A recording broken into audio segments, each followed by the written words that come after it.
Next up, we have David from Synthetix. And I guess just a little tidbit about Synthetix, they're probably one of the most innovative teams and dApps in the space. So not only in being, one of the first DeFi derivatives platforms, and now also being the first implementation on optimistic rollups, Synthetix has also pioneered a really unique community DAO system. So I'm not sure how many people are aware of the Spartan Council and how a lot of the really excellent work coming out of the Synthetix community, like the logos, are actually part of the DAO's purview. So really excited to hear more from David about how you guys are thinking about layer 2 scalability.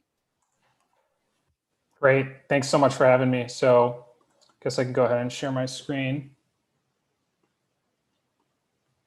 So yeah, today I'm going to talk a little bit about what we're doing at Synthetix around layer 2 and Ethereum. And then we've actually been one of the first protocols to integrate with Optimism. And so pretty excited to share with you some different aspects of where we've been.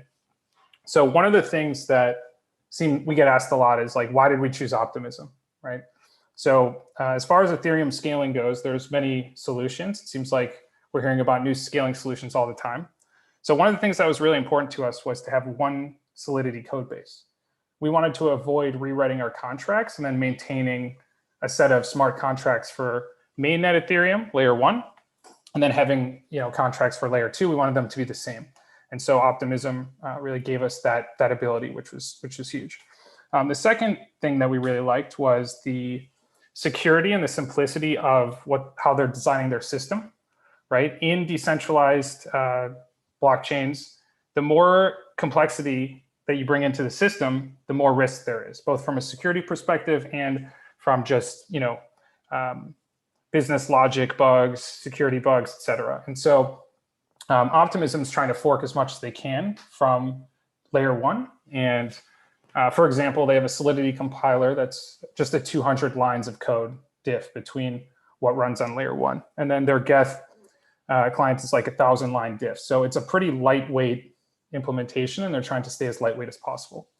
Then I think the last reason is because, it's not just about the tech, right? Part of what makes Ethereum special is the community, right? Where are people going to be moving is kind of what we've tried to get ahead of and figure out. And so we think that most of the community is going to be going the Optimism direction. And so that's why we've kind of bet on this as our path forward, right?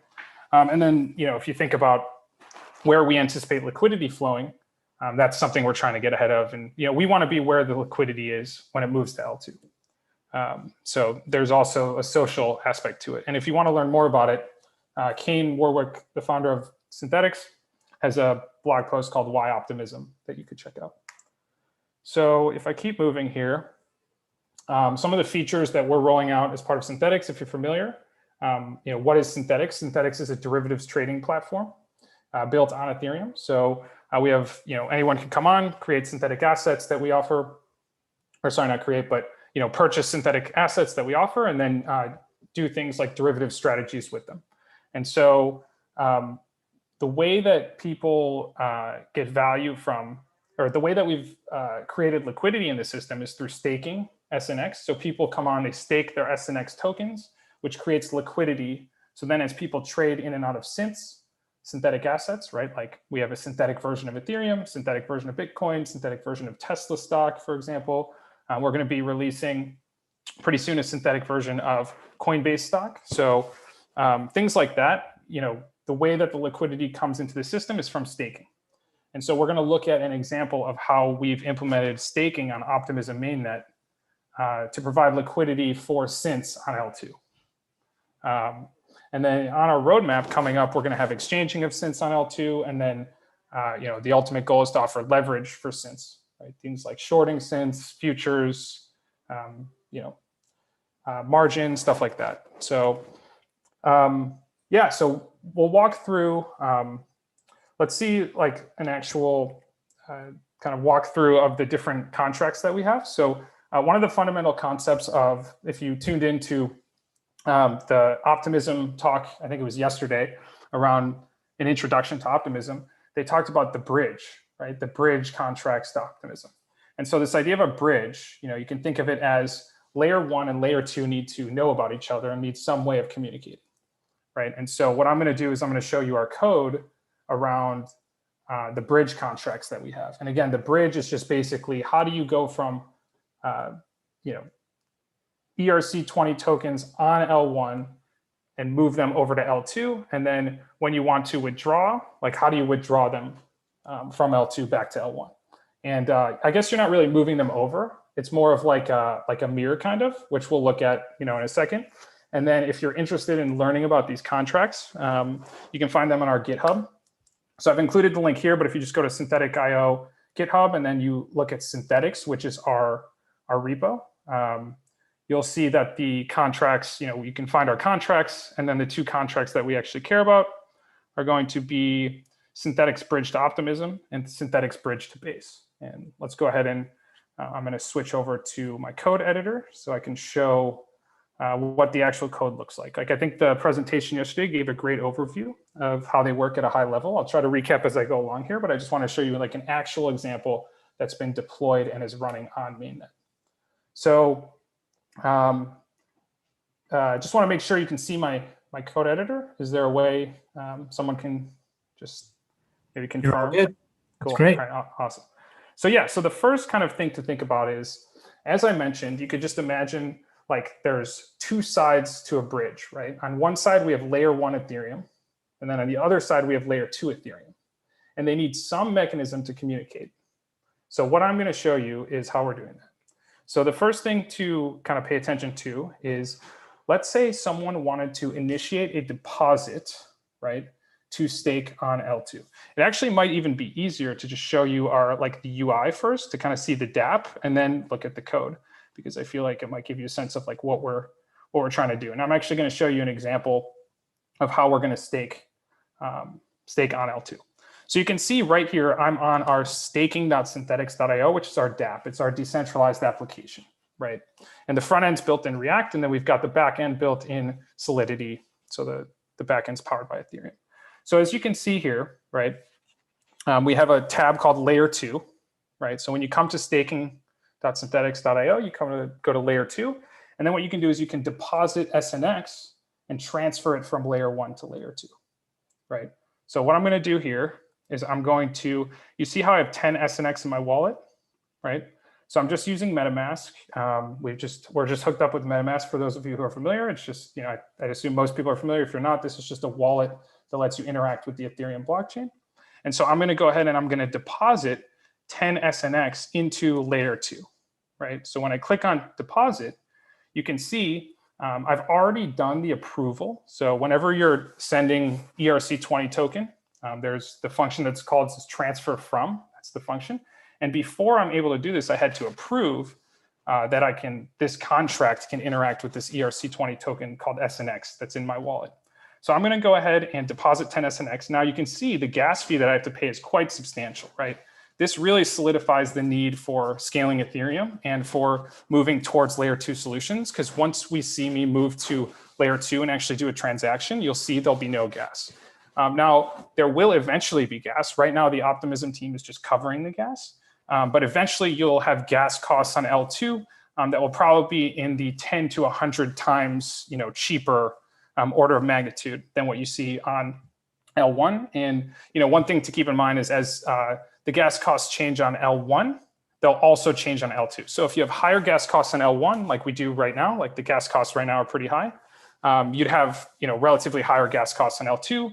Then if the gas costs were lower on L1, they'd be a little bit lower on L2. But just remember, like right now, it looks like I'm going to pay somewhere around $132 for the gas cost to submit this transaction. You can think of like on layer 2, you'd probably be paying $1.30 to $13, like as a rough estimate, somewhere in that range. It just depends on a number of factors, but the difference between $1.30 and $13 and then $130 is quite substantial. So I'm going to go ahead and confirm my transaction. So now basically what's happening is we are just waiting for the transaction to go through. And just out of the interest of the sake of the demo, I'm going to go ahead and speed up my transaction. So I'm going to actually go ahead and speed it up so that we, let's see, what is the current, why don't we just go to advanced and I'll just put in like 250 as my gas price. Oh, it's excessive. Okay, let's go with 200 just to make sure that it goes through. So I'm going to save it. Now it should go through pretty quickly. And what we're going to see is the deposit's going to go through, and then we're going to be able to do something on L2 with our funds. Okay, so while it's pending here, I'm going to go back, and now maybe we could go back to the code so we can just look at, just while we're waiting here, we'll just go ahead and look at the example of what's actually happening in the code as we did that. So let me just share my code editor again. Okay, so the first thing you can see is we're in the Synthetix Bridge to Optimism contract. And again, you can find this on our GitHub by just going to the Synthetix repo and then looking at the contracts folder. Okay, so let's go ahead and, so we're in Synthetix Bridge to Optimism. We've got a couple of things to take note of. The first thing is we're going to have a function called initiate deposit, right? So this is a function that can be called externally, right? So somewhere where I clicked deposit SNX, remember where I deposited the 10 SNX? That what it was doing, it was under the hood, it was calling this initiate deposit function, and that takes in an amount. In this case, it was 10 SNX, right? And so we have a few things that we're requiring here to make sure that I'm actually able to make this deposit. In the interest of time, I'm just going to keep moving. And so we go into the initiate deposit function. This is a private function, but again, this just gets called by our public initiate deposit function. Here we have our 10 SNX we've sent in. Remember how I mentioned you first have to approve a transaction, which I had already done before the demo started, but we're using the transfer function to transfer an ERC20. So you can see we're transferring an ERC20 from this call here, gives us an ERC20 implementation. And so the sender, right, is my wallet address that I was showing you in MetaMask. And what we're doing here is we're sending the 10 SNX from me, from my wallet, into this smart contract, right? So the SNX is going from message.sender, which is my wallet, into Synthetix Bridge to Optimism contract. And then we have the deposit amount, which is 10, right? So that's the first step. So now we've taken the 10 SNX from my wallet and put it in the smart contract. So now it's locked in our L1 contract, which is Synthetix Bridge to Optimism. So it's locked there. Now what happens? So here you can see we have this Synthetix Bridge to Base interface that we get, right? And remember, Synthetix Bridge to Base is the contract that lives on L2. So what we're saying is we have this interface, right? And now we're going to get the ABI, which is the encoding of what the signature, how does that contract work, the one that's on L2. And so we're going to say, take the interface, and then the function we're going to care about that we're going to want to call on L2 is called complete deposit. So we're initiating a deposit from L1, and we're just saying the function we want to call on L2. Imagine we started here and we walked across the bridge and we went to the other side, which is L2. We're saying call complete deposit, right? And again, we're saying the sender, which was the MetaMask wallet address, that's my address. We're marking that as the sender, so L2 knows who the sender was, and then we're sending in the deposit amount. So this builds the ABI. That doesn't actually send the message, right? That's just saying, it's just telling our contract, you need to know what to call on L2, right? So then what we do is we have this messenger instance. So if we look at what this is doing, so if I look at messenger, right? So this is basically the base cross-domain messenger contract that was provided to us by Optimism, right? So we didn't actually write this base cross-domain message. This is part of Optimism. And they've also given us, basically an identifier here for what the contract name is. And so here, when we're in, remember, initiate deposit,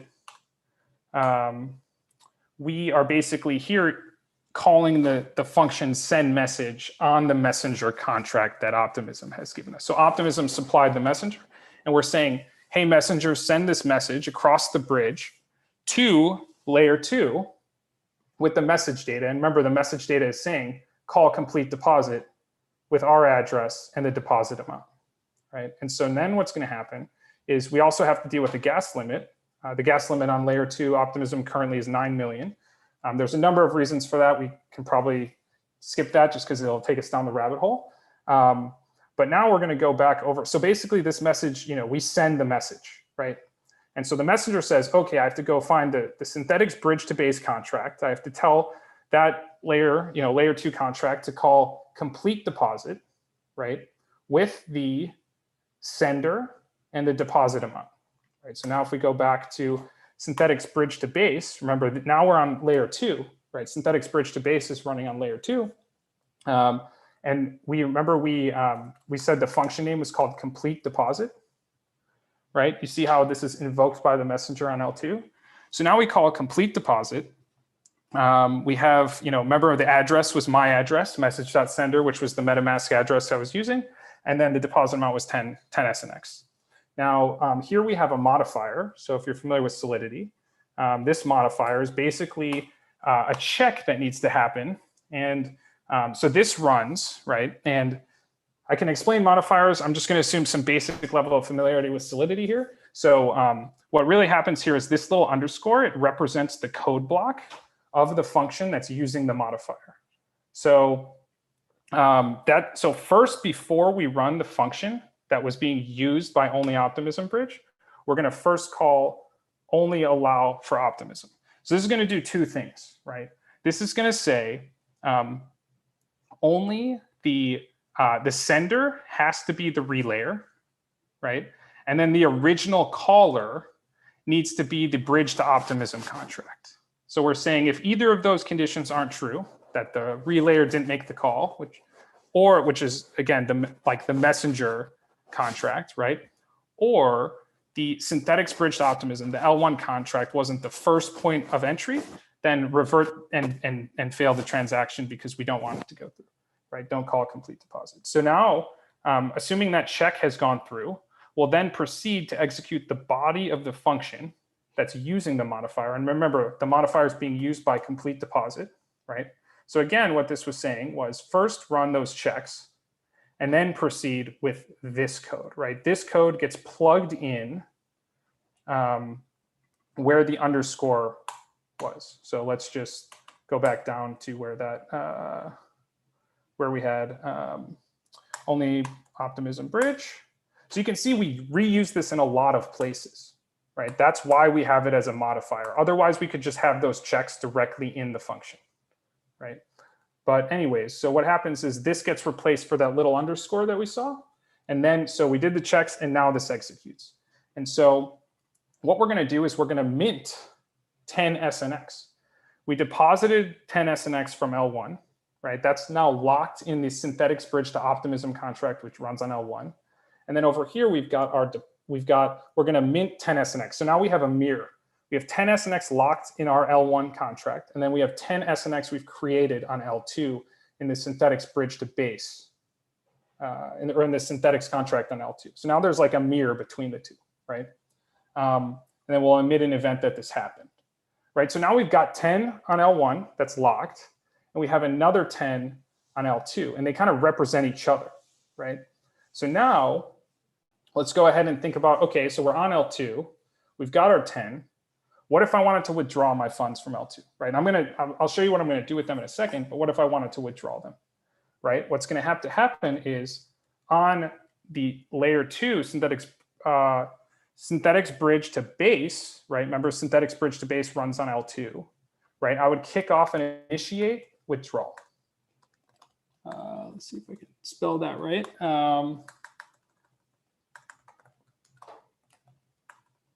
So initiate withdrawal. So basically what would happen would be on our L2 DApp, right?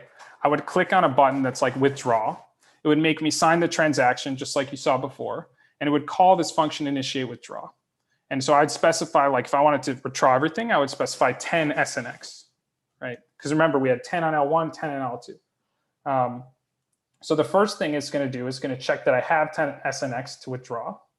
Right, and if I do, okay, so I've got my 10 SNX, it's gonna burn the SNX on L2. So now we went from 10 to 0, right? So we had to burn that SNX before it could be withdrawn, because when it goes back to L1, you can't have both existing, otherwise we will have created money out of thin air, right? They have to be kind of like in sync. So we burnt the the 10 SNX and L2. And remember, burning is just like destroying, right? Minting is like issuing. So in the previous example, we issued, now we're destroying. And so then we do the same thing that we did when we were coming from L1 to L2, but just vice versa, right? So we say, okay, give me the ABI for the function that should run on L1, right? And that's going to be complete withdrawal, right? And remember, complete withdrawal is going to live on L1. So that's going to be in the Synthetix bridge to Optimism contract, which runs on L1. We're going to send in the sender, right? So we're sending in, again, my address as the sender and the amount I'm withdrawing, which is 10. And so then what happens is, so we do the same thing. We take the Optimism supplied messenger contract. We relay the messenger, or we relay the message by calling send message. But this time we're calling to Synthetix bridge to Optimism, which runs on L1. We have our ABI that says call complete withdrawal with these arguments, message.sender and amount. And then we have to specify the gas limit. We have to abide by that 9 million gas limit. And so now what's going to happen is this gets sent. We emit the event, but what happens is we go back to Synthetix bridge to Optimism, and now we need to call complete withdrawal. All right, so we're here. We've called this from layer 2, right, on my address that was in MetaMask, and then the amount, which was 10 SNX.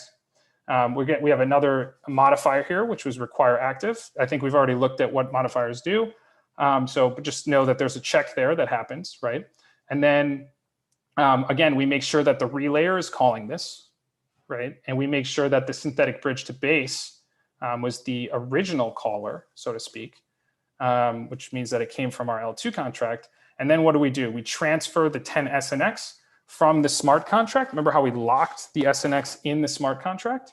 In basically like step 1, when it went from my wallet into L1's contract locked.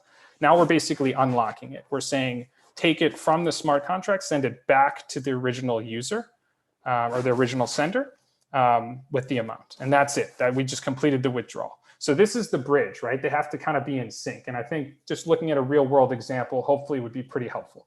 So now that we've covered that, I'm just going to jump back into Chrome here. You can see how the deposit went through. Like if we open up, let's see. Might have ended my screen share there. So let me go back in here. So we can see that there was success. We deposited 10 SNX, right, from my wallet on L1 onto L2. We paid $210 in gas, which is just insane, right? And that's part of the reason why we're so excited about moving over to Optimism, because again, in this type of transaction, if it occurred on L2, again, withdrawals, I don't know, but like if you were just sending money from L2 to L2, like an L2 address to an L2 address, you might be anywhere from $2 to $2.10 to like $21. Again, that's just a broad kind of range, but just to show some expectations there of like what to expect over time. And so now if we go back to the DApp, right?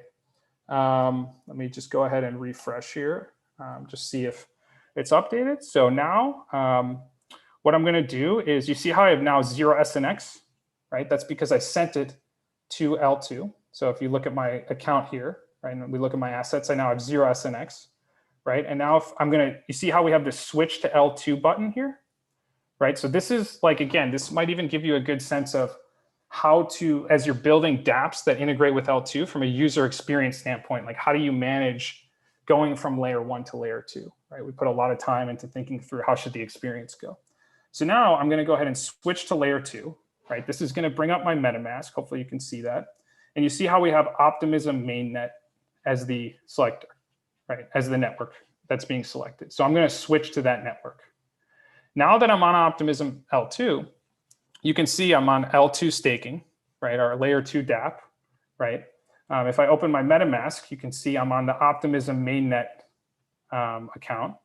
And then, you can see there's also an Optimism Covan testnet that we have, but right now we're actually on mainnet. And so then if I come down here, I can mint SUSD with my staked SNX.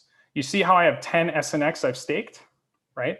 So we're going to go ahead and mint $35.12 in SUSD. And again, because of the collateral ratio, right? That's all the SUSD I can mint. Again, this is a thing that's specific to Synthetix. So when you go on Synthetix, when you stake your SNX, you have to have 500% collateral ratio compared to, or it looks like 600% compared to what you can actually mint. So I can only mint like, I have to have 600% more than what I can mint. So here I can mint 34.95. So I'm going ahead and click mint USD. So that's going to bring up here, and you can see how the gas is 0, right? That's currently because the Optimism team is covering the gas costs on mainnet.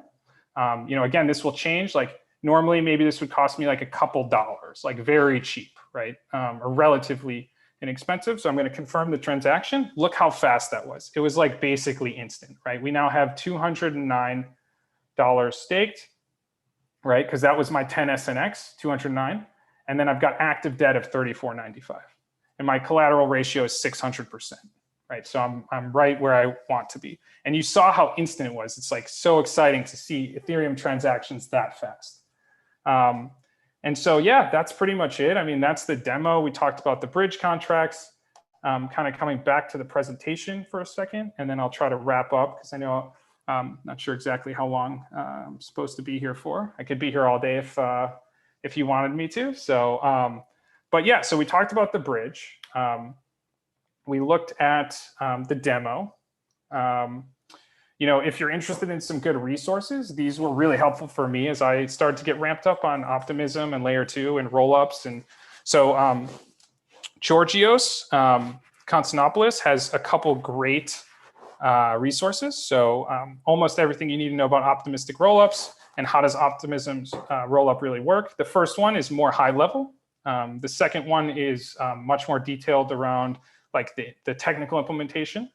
And I can try to make these, either slides available or, if you wanted to DM me or find me on Discord, you can find me in the Synthetix Discord if you want these actual links.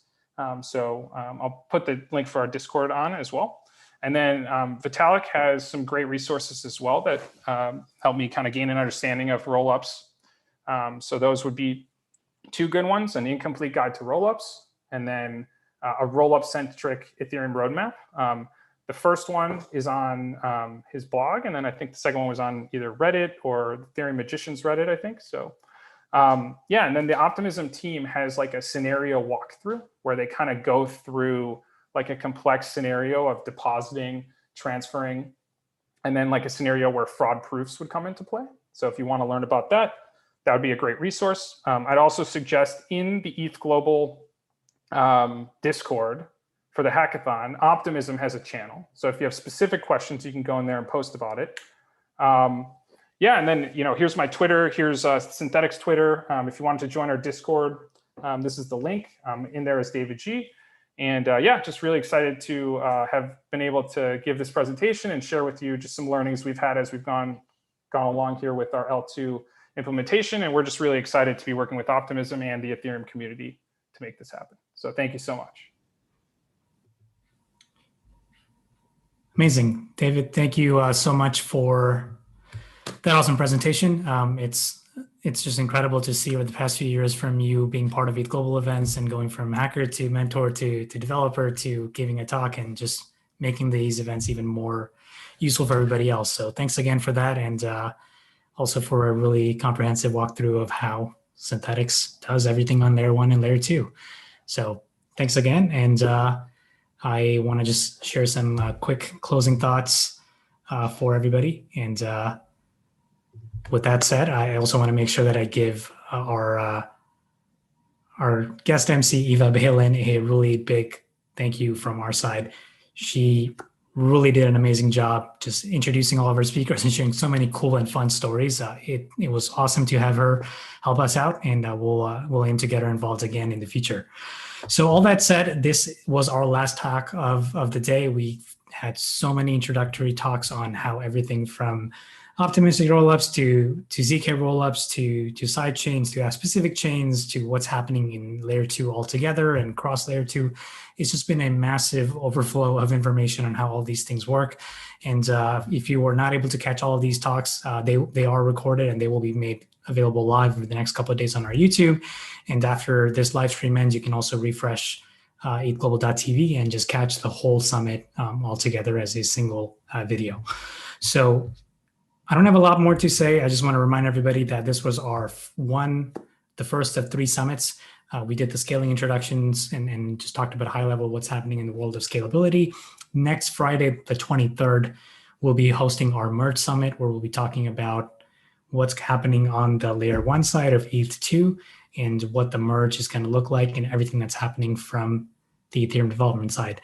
And then the week after, which is Friday, the 30th of April, we are hosting our summit on zero knowledge. So you'll see a lot of applications about the possibilities of zero knowledge proofs and how that technology and those primitives can be applied to scalability, programmability, and everything else.